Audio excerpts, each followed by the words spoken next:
Kilala niyo po ba ito mga kabalitaan? Parang nakakita ng multo. Takot na takot. Kung balikan ho natin yung history mga kabalitaan sa mga palabas na Dracula, ay nagmula ho yan dyan mga kabalitaan sa Europa. Kasi palakad-lakad lang to mga kabalitaan eh. Nakakala mo'y walang ginagawang masama ho sa ating inang bayan. Department of National Defense Chief mga kabalitaan na ang people power di umano ay nasa pintuan na ng Malacanang. Itong corruption, hindi lang tinatamaan ito yung pang-araw-araw na buhay ng ating mga kababayan. No? It's already pumapasok na yan sa mga tinatawag nating national security threat. Padating na po tayo sa people power. Pero yan po ay nakasalalay pa rin sa inyong pagsali. No? Kaya inaanyayahan ko po ang lahat ng ating mga kababayan. Sa tingin ko, mukhang ang pinaplano November 30, magkakaroon ulit tayo ng pagtitipon sa mga kalsada. Kaya iniimbitahan ko po ang ating mga kababayan. Sumali po tayo. Dadagan ang Balita News Update. Dadagan Balita.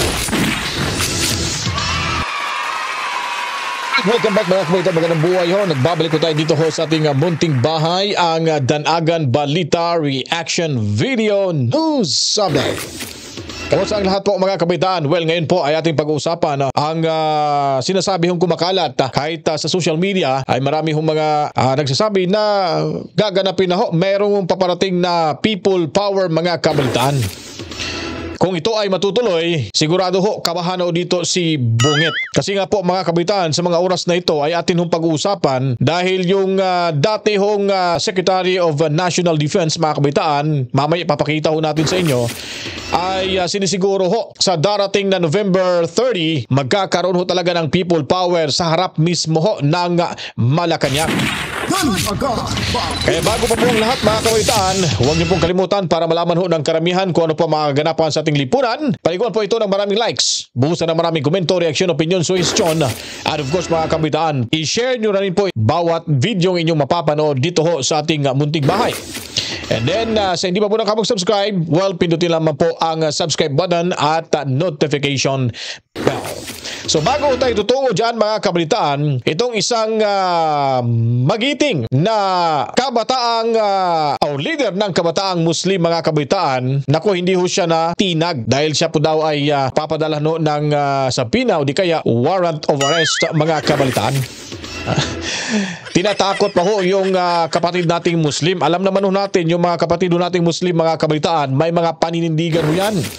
Hindi ho nyo yan mababayaran mga kabalitaan. Kung ano po yung kanilang ipinaglalaban ay doon po talagang kahit dadanak pa ho ang pulang tubig ay hindi nyo po mababago yung kanilang isipan. Talagang ipaglalaban ho nila yan. Masama ho sila pag yung kanilang kalaban ay masama rin ho sa kanila mga kabalitaan.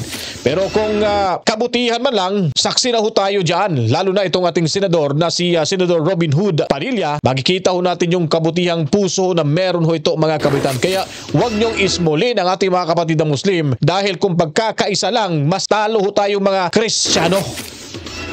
Sila ho talagang brotherhood yan sila. Nagkakaisa para sa katarungan at para sa kapayapaan mga kabalitaan. Kaya huwag nyo pong subukan na magalit ho yung ating mga kabataang Muslim. Dahil ito pong isang kabataang leader ho ng mga Muslim, tila bagang nag-o-joke pa at nang-iinis pa dito kay Tambuaya at si Saldico mga kabalitaan. Anyways, bago pa ho natin ibibigay sa inyo itong leader ng kabataang Muslim, ito po, panoorin nyo po muna. Kilala nyo po ba ito mga kabalitaan? Parang nakakita ng multo. Takot na takot.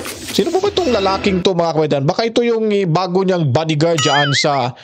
Hindi ko alam kung anong saang lugar to mga kabalitaan. Nakita ko lang ho. Ngayon lang ho. Nakita ko lang ho ito sa social media. Si Dracula po mga kabalitaan ay nag-migrate na ho sa ibang bansa. Malamang nandyan yung mga kapamilya niyang Dracula. Kasi ang kung balikan ho natin yung history mga kabalitaan sa mga palabas na Dracula ay nagmula ho yan dyan mga kabalitaan sa Europa. Umuwi na ho sa kanyang lugar itong si Dracula ko. Subalit, hindi pa rin ho ito ligtas. Hindi pa ho ito absuelto mga kabalitaan sa kanyang di umano pagnanakaw sa pera mula sa kaba ng ating gobyerno. Kung ito po ay wala ho siyang kinatatakutan, kung wala ho siyang ginawang kasalanan, at kung totoo siya na totoong nanilbihan ho sa ating bayan dahil nga po ang kinabukasan ng ating bayan daw ang kanilang binigyang pansin nung ito ay magkakasama pa sila mga kabalitaan ni Tambuaya. Pinagmamalaki pa nila ito mga kabalitaan na sila daw ay talagang araw-araw na nag-iisip kung ano ang magagawa nila para sa kinabukasan ng bawat mamamayang Pilipino. Pero ano na ngayon? Nagtatago na ho ngayon itong si Tambuaya. Animoy nakakita ho o nakita niya yung sariling multo kaya takot na takot ho ito mga kabalitaan. Balik ko tayo dyan. Ay sandali lang po kung sino mang nakakilala mga kabalitaan dyan sa Europa, kung may mapapanood o napapanood nyo po itong video ito, maaari po ba kayong pumunta dun sa ating Facebook page? Danagan Balita Reacts. Danagan Balita Reacts mga kabalitaan. Kasi naman po ng mga pictures of update nyo para araw-arawin natin to ditong Draculang ito mga kabalitaan. Nahihiya pa siya. Huwag ka nang mahiya. Magparitoke ka na lang para hindi ka makilala dyan sa Europa. Ewan ko lang kung sa Spain ba ito kasi palakad-lakad lang to mga kabalitaan Nakakala mo yung walang ginagawang masama ho sa ating inang bayan. Balikan ho natin ito ating kapatid na Muslim mga kabalitaan nga siya po ay hindi ho natatakot. Pakinggan ho natin to yung kanyang pambabatikos sa mga kawatan sa ating gobyerno. Daldiko, Martin Romualdez, BBM, kung inakala mo na mapapatahimik mo ako dahil sa warrant of arrest o subpoena, nagkakamali ka dyan. Hanggat buhay ako kahit nasa loob ako ng kulungan, bibirahin ko pa rin kayo mga politiko kayo, mga magnanakaw kayo. Tandaan nyo yan. Yan si Rimulya, hindi yan pwedeng maging ombudsman. Kasi bayaran yan at tupa si Boying Rimulya. Ayun, kung ikinakala nyo na mapapatahimik nyo ko dahil sa mga subpoena na yan, dahil sa mga warrant na yan, nagkakamali kayo. Eto, nandito pa ako, hindi ako nagkulong. Yung mga loyalista, mga basher dyan, sinasabi niyong himas Rias, hindi ako maghihimas ng Rias. Okay? Himas cellphone. Hindi ako maghihimas ng Rias na yan. Ba't ako makukulong? Hindi naman ako magnanakaw. Diba? Ang bilis nilang na-trace kung nasaan si Alice Guo noong hinahanap nila. Correct. Diba? Ang bilis nilang mahanap si Kibuloy. Ang bilis nilang ninakaw si PRD. Pero bakit ang hirap ipakulong at ipatawag si Zaldico, Martin Romualdez at ang mga iba pang politikong magnanakaw? Yan. Diba? Tapos ako ipapasumpinan nyo, magnanakaw ba ako? Pero kahit kaya nagpapasalamat pa rin ako sa DIDG kasi kahit pa paano, sila ay CIDG ba? Yes. Kahit pa paano, nagpapasalamat pa rin ako sa kanila. Isang karangalan sa akin na ipatawag ako, isang karangalan sa akin na makulong ako dahil sa pagsasabi ko ng katotohanan. Hindi nakakahiya sa isang tao na makukulong o mamamatay dahil sa pakikipaglaban niya para sa kanyang bayan at sa kanyang karapatan. Pero nakakahiya na tumakbo kang politiko, wala kang serbisyo kung hindi pagnanakaw lang ang ginawa mo. Yan ang nakakahiya. Mabuhay ang Pilipino! Mamatay ang magnanakaw! Mamatay ang magnanakaw! Dito. Nangiinis pa mga kabalitaan, So speaking of magnanakaw, dahil nga po sa mga katiwalayan ho ngayon sa ating gobyerno mga kabalitaan, ay bisula bagang umuulbo na ho, sa Bisaya pa, miulbo na ang kasuko. Ika nga, talagang sumabog na ho yung galit ng ating mamamayang Pilipino dahil gusto talaga nila itong patalsikin si Bungit at tapusin na ho itong administrasyon na walang kwenta mga kabalitaan. So, una na ho, nagpahayag na ho dito si Manong Chavez Singson na inanyayahan niya po yung mga kabataang mag-aaral na huwag pumasok sa paaralan dahil ito po ang mabisang pamamaraan na hindi ho magkakagulo, magkakasakitan ho, na ipinapakita ho sa atin ng mga kabataan para sa gobyerno na sila ay hindi na ho mga kabataan hindi na nagustuhan yung mga nangyayari ho ngayon sa ating lipunan. Na nangyari ngayon yung titipon-tipon. Subalit mga kabataan ay parang wala ho silang pagkakaisa. Kaya yung target ho nilang mapababaho sa Malacanang, itong si Bungit at ang pamilya ho nito, hindi ho nangyari at naunsyami pa ito mga kabalitaan. Pero meron ho tayong nabasa dito sa social media na kung saan po mga kabalitaan na siya po ay nananawagan. Makikita ba niyo dito? Okay, makita lang pala sa monitor. Nananawagan ho ito mga kabaitaan sa social media, itong si Moises Garcia, anong apelyido to? Ang hirap basahin, Daiparine or Daiparin? Baka ano lang to ha? Alias lang to. So, may posto dito mga kabaitaan na sabi niya ho dito, I am calling Manong Luis Chavez Singson, padalhimig 5 ka barko diri sa Cebu, kay muanha nami sa Luzon. Ang ibig sabihin ho nito, humihingi ho siya ng 5 barko mula kay Manong Luis Chavez Singson para 5 barko papuntang Cebu para sila daw ay makakasakay at pupunta na ho sa Luzon mga kabaitaan. Ano po ba yung ibig sabihin nito? Parang palaisipan ho natin, ano ba? 5 barko? So meaning marami pala ang sasakay. So, kung sila ay sasakay sa 5 barko, so hindi bababa ho yan sa 1,000 siguro ang makakarating sa Luzon. At ang tanong po, anong gagawin ho na bakit ho kailangan nila ng 5 barko dyan sa Cebu para ho makapunta ng Maynila? Ano po ba yung plano't binabala? Kasi nga po mga kabaitaan, nakakapagtataka ho, ito po yung kanyang panawagan. May binabalak ba na may mangyayari naman hong pagtitipon-tipon ho mga kabalitaan? Or parang rally na ho na pabababain na naman ho itong si Bongit mga kabalitaan? Yun po ang ating palaisipan. At siguro parang may koneksyon ho ito sa sinasabi ho dito mga kabalitaan sa programa ho ng SMNI na kung saan po mga kabalitaan kung ipapakita ho natin sa inyo dito sa programa ho ng SMNI ayon pa ng isang Department of National Defense Chief mga kabalitaan na ang people power di umano ay nasa pintuan na ng Malacanang. Ito ba ay may koneksyon sa isang netizen na humihingi ho ng 5 barko sa Cebu na magpapadala mula kay Manong Chavez Singson para sila ay makasakay at papunta na ho ng Kamaynilan o Luzon mga kabalitaan? At ano po ba itong naging pahayag ng dating National Defense Chief mga kabalitaan? Kasi nga po, balibalita ngayon, Nobyembre 30, magkakaroon na ho ng pagtitipon-tipon dyan mismo sa harapan ng Malacanang Palace mga kabalitaan. At kung ano ho ang kanilang yung agenda, ang agenda mga kabaitaan ay pabababain ho itong si Bongit Ura-Urada mga kabaitaan. Ang tanong, ito po ba ay talagang magaganap? Ito po ba ay may katotohanan? Ito po ba ay mangyayari ho talaga kasama yung majority ng mga mamamayang Pilipino sa balak na patalsikin na itong si Bongit dyan sa Malacanang sa Nobyembre 30 tuig 2025 mga kabalitaan? Para mabigyang linaw, itong mga sinasabi ho natin, ito po, panoorin po natin dito sa programa ng SMNI Kabalitaan. Ilang dating National Security Advisor at Defense Secretary, meron bang banta, national security concern, ang kagaya nitong talamak na korupsyon na nangyayari ngayon? Abay, napakalaki ng...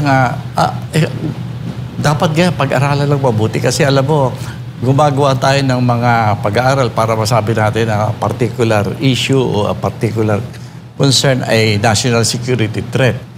Itong corruption, hindi lang tinatamaan ito yung pang-araw-araw na buhay ng ating mga kababayan. No?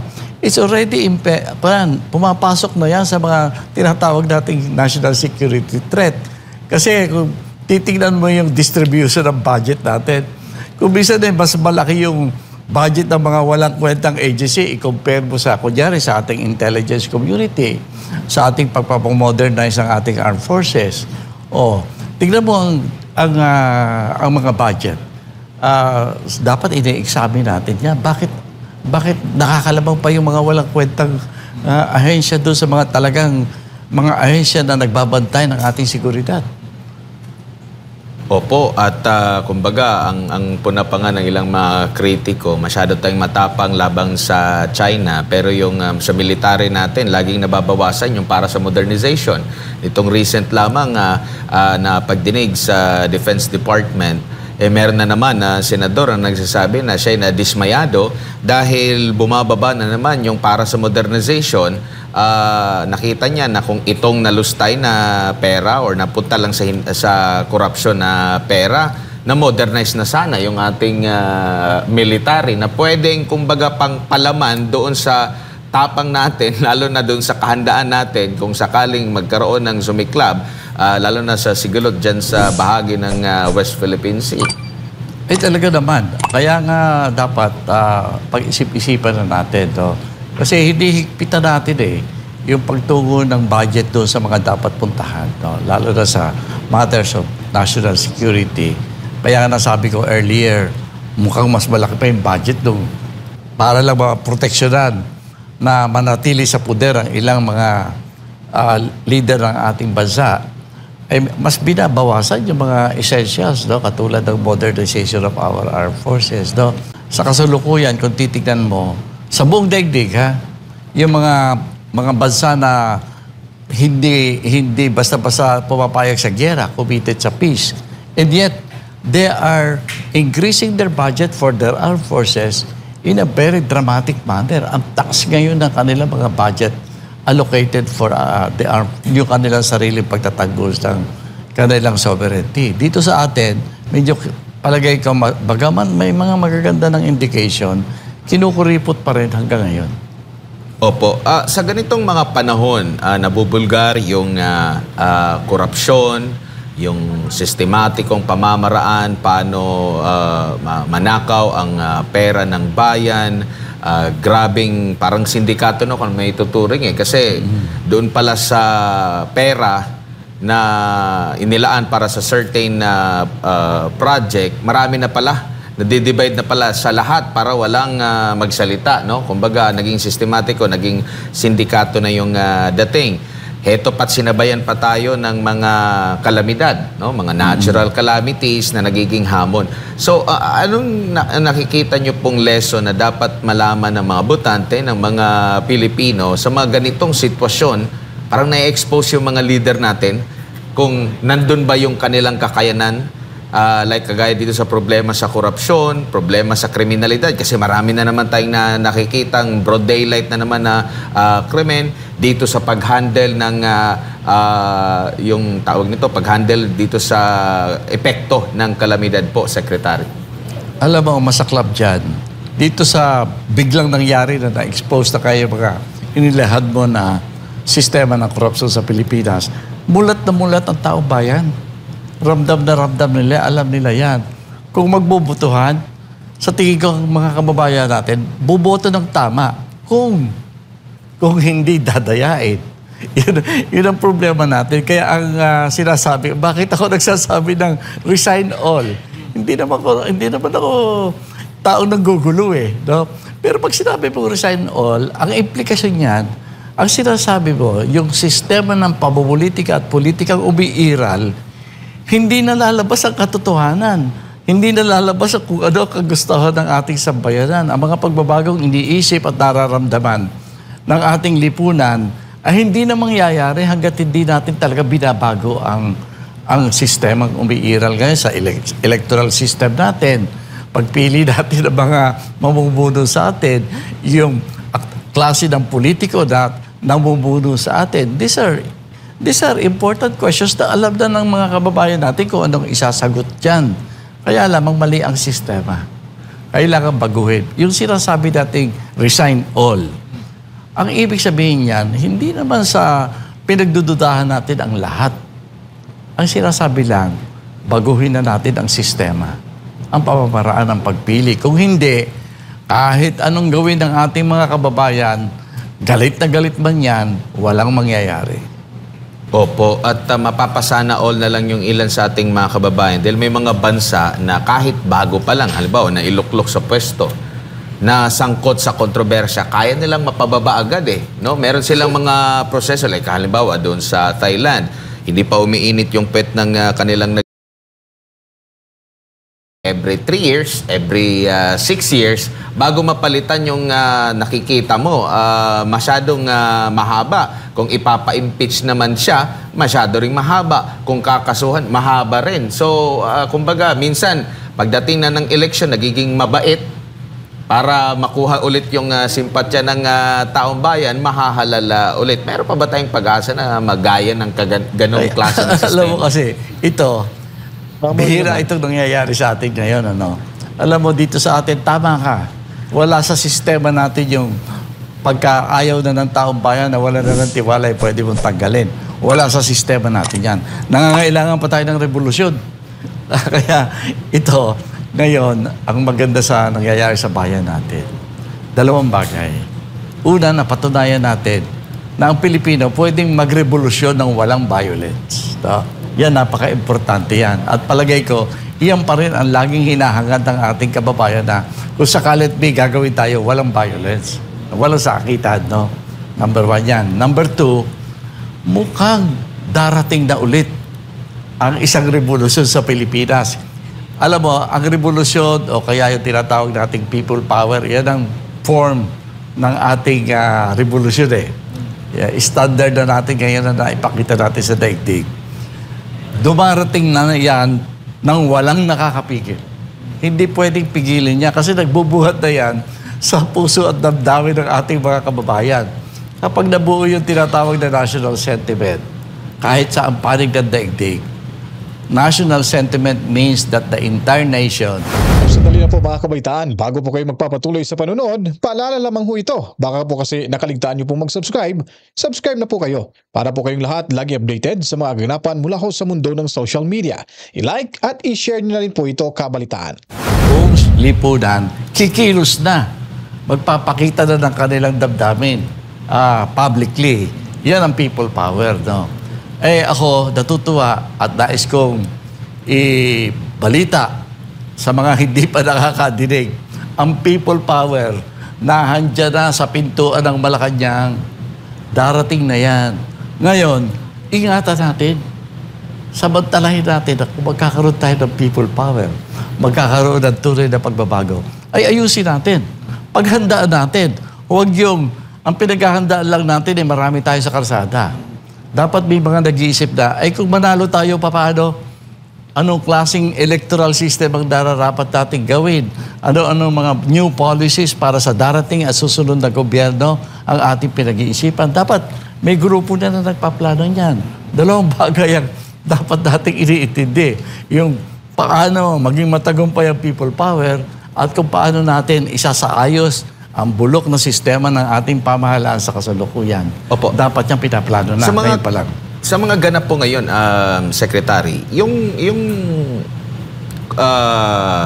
panawagan na magkaroon tayo ng pagbabago ng ating konstitusyon, napapanahon na ba? Kasi nabubuksan lagi itong mga issue nito every time na meron tayong problemang kinakaharap, may nakikita kumbaga parang butas or parang medyo mahina ito, palalakasin natin. Pero still, kasi parang masyado ng divisive yung pangyayari. No?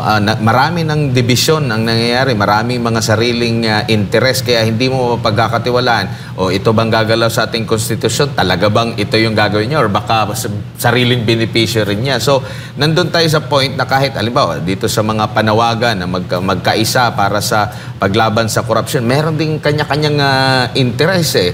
So, meron bang chance yan na magkaisa talaga at para mapagplanuhan? Kasi kung hindi magkakaisa, apektado pa rin yung takbo ng ating bansa. Matatanggal mo nga, halimbawa, kung gusto nila talagang baguhin yung namumuno ngayon, yung susunod ba namumuno, matitiyak mo ba? Baka hindi rin magugustuhan, or yung pamamaraan ba, nandun ba sa polisiya natin, sa batas, sa konstitusyon natin, yung mali, yung kasabay din dapat na baguhin? Kaya nga ako, personally, pinupropose ko, magkaroon muna tayo ng transition period, no? Isang transition na magkakaroon ng transition government para ito mga agam-agam na ganito, no? Para ilinaw lang natin, gusto natin magkasundo sa rally, gusto natin magkasundo-sundo. Wala naman tayong formula eh. Kaya dahan-dahan sana, medyo ilagyan natin ng formula yung, tatawagin natin formula of change. And the first step is regime change, at saka paglalagay muna ng transition government. Yung tinatawag nating pagbabago ng konstitusyon, tama ang ating mga kababayan na magduda.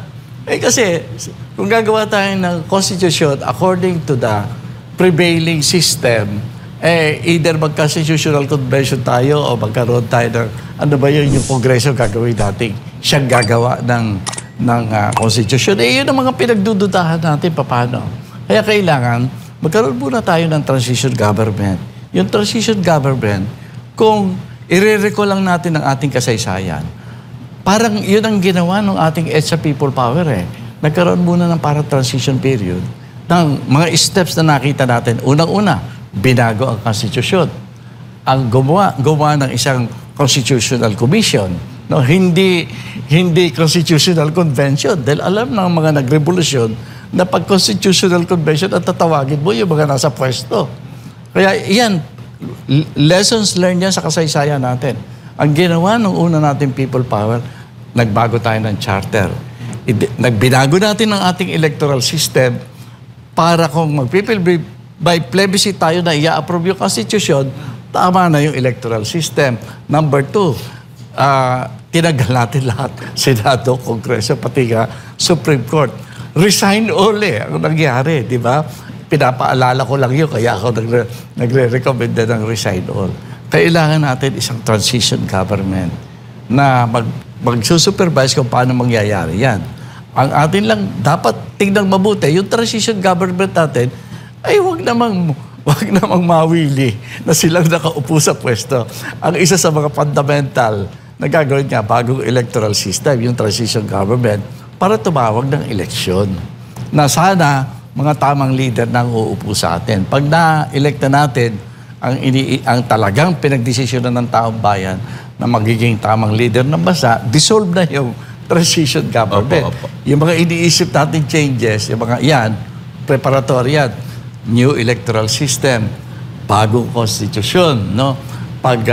Paglilinis ng bureaucracy, mga ganyang bagay, yan ang gagawin ng transition government. Pero yung pananaw sa kinabukasan, no? Sino talaga magpapatakbo ng ating gobyerno? Yan ay bibigyan po ang lang yan ng transition government.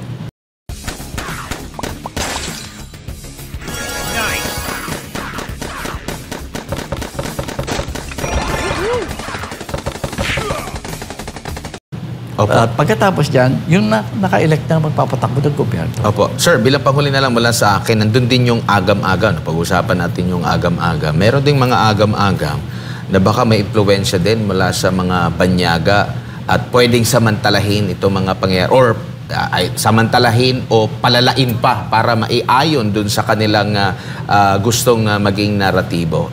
Posible po ba yan? Nangyayari ba yan sa tingin nyo po sa kasalukuyan? Ay alam mo, may kakayahan kasi kung merong yung mga bansa, huwag natin bagitin, na nagkakaroon ng interes sa ating bayan, mayroon silang kakayahan para i-manipulate, for example, ang ating mga eleksyon.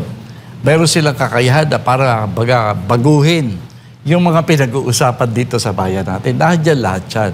Kaya lang nagtitiwala ako sa mga kababayan natin na baka naman kaya nating i-depensa ang sarili natin sa ganyan, no? Pero ang pinaka-importante, kung ang pinagdududahan natin na maaaring makipag-ugnayan doon sa mga sinasabi ng mga ibang bansa, ay gobyerno natin mismo.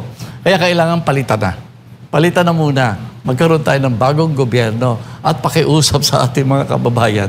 Suportahan natin ang mga inisyatiba na unang-una babaguhin ang gobyerno. Pangalawa, gagawin yung mga repair job na kailangan para sa bayan natin. Pangatlo, titibayan ng gusto ang ating defense, no? Sa sinasabi mo, dahil talaga bilang dating security advisor at saka defense secretary, sinasabi ko na sa iyo, may tangka talagang malinaw na may nagtatangka sa bayan natin na tayo ay ilagay sa kanilang impluensya. Meron yan. Kaya hanggat maaga, palitan na natin yung gobyerno natin.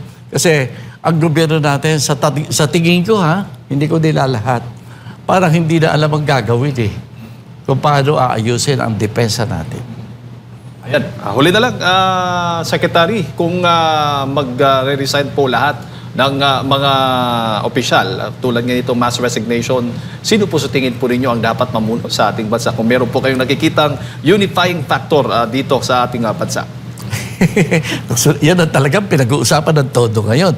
Sabi lang, kung malinaw lang kung sino papalit, di sana tapos na revolusyon. Pinag-uusapan. Ang pinag-uusapan hindi yung hindi kaya nung papalit. No? Hindi yun ang pinag-uusapan. Ang pinag-uusapan, linawin natin kung saan ihahatid ang taong bayan kung sakali at magwagi tayo matagal natin yung nasa Malacanang. No, yun ang pinag-uusapan ngayon. Kaya yan, ang tingin ko dyan, ang mamumuno sa bayan sa Simula ay yung mga nagkakasundo-sundo, nag-iisip. Yung mga nakakaintindi kung paano patatakbuhin ng gobyerno. Nakakaintindi kung anong takbo ng pamumulitika na dapat nating ipalit. No? Yan ang pinag-uusapan sa kasalukuyan. Kaya, sorry ha, hindi ako makakapagbanggit ng pangalan sa ngayon. Alright, sir. Dahil baka may magalit sa akin. Anyways, huling mensahe na lamang po ninyo, Secretary, sa ating mga kababayan. Marami po sila nanonood po sa mga oras na ito. Ako pinapakiusap sa ating mga kababayan, padating na po tayo sa people power. Pero yan po ay nakasalalay pa rin sa inyong pagsali. No? Kaya inaanyayahan ko po ang lahat ng ating mga kababayan. Sa tingin ko, mukhang ang pinaplano November 30, magkakaroon ulit tayo ng pagtitipon sa mga kalsada. Kaya iniimbitahan ko po ang ating mga kababayan. Sumali po tayo dyan.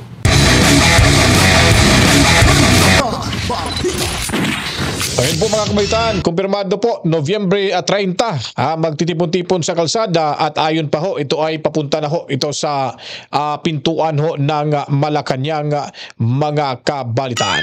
Ito ang dapat pagabantayan ho natin at bigyang pansin din ni Bungin ito dahil nga baka paggising niya kinabukasan ay wala na ho siya sa loob ng kanyang tinutulugang wala na ho siya sa kanyang tinutulugan diyan sa Malacanang mga kabalitaan.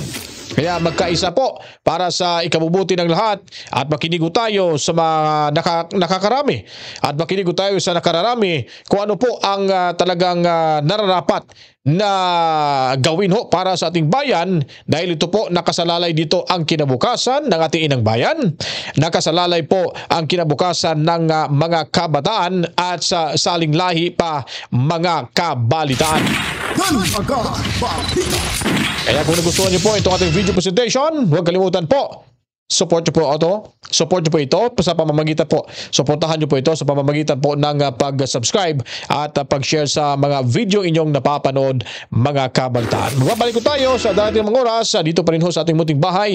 Danagan balita, reaction, video, news update para ho sa ating mga makatotohanan para ho sa ating makatotohanan at komprehensibong mga balitaan na nakalap po natin sa loob ng 24 oras mula ho sa mundo ng social media.